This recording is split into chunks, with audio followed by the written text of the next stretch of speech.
उत्तराखंड में भी यही सब्सिडाइज रेट पे अगर हम दे सकें छोटे स्केल के फार्मर को यहाँ, तो sir it will be very. हम उस पर 80% सब्सिडी यहाँ पर दे रहे हैं उसके बीज पर। हाँ।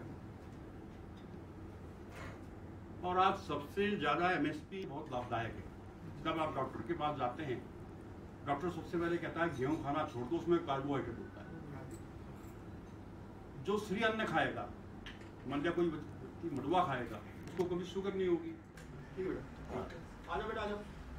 बेटिया बोल रही है जो है उसमें ट्रेडिशन है, कल्चर है, तो हम विकास कैसे कर सकते हैं अपने ट्रेडिशन और कल्चर को मायने में रख के?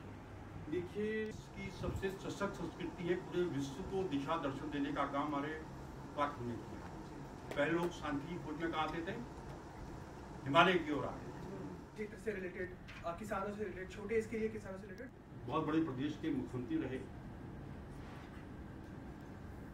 और आज प्रदेश के कृषि और जैसे मैं यहाँ स्टेट का हूँ, सेंटर के कृषि और ग्राम विकास मंत्री। और अभी आपने देखा होगा, हमने एक विकसित कृषि संकल्प यात्रा पूरे देश में चलाई, जिसमें हमने कहा कि हम खेती को विज्ञान से जोड़ेंगे। तो हम आज जितने भी हम निर्माण कर रहे हैं, उनके पास वाइल्ड लाइफ उनके खेतों में आ रही है। तो आप लोग कब आए थे बेटा यहाँ? गया तो उनका जवाब था, माननीय के छात्र छात्राओं, सबसे पहले तो आप सबका मैं देवभूमि उत्तराखंड में अभिनंदन करता हूं, स्वागत करता हूं। इस कार्यक्रम का उद्देश्य युवाओं को नीति निर्माण, शासन प्रणाली और लोकतांत्रिक मूल्यों की गहराई से समझ देना। मैं आपको ये भी बताना चाहता हूं कि विश्व का सबसे बड़ा लोकतांत्रिक अगर कोई देश है तो हमारा भारत है। भारत का युवा ठान लेता है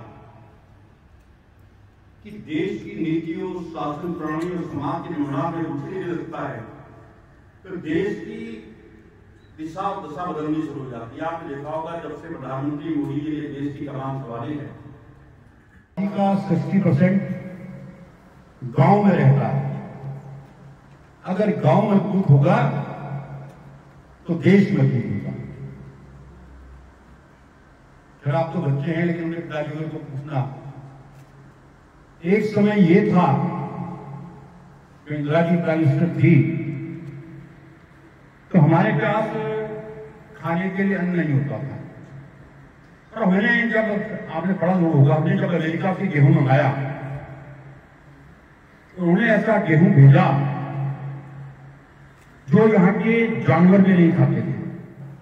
1 अरब 40 करोड़ देशवासियों की खाद्यान्न की आपूर्ति करता है। 72 से अधिक देशों को अन्न निर्यात करने का काम हमारा भारत कर रहा है।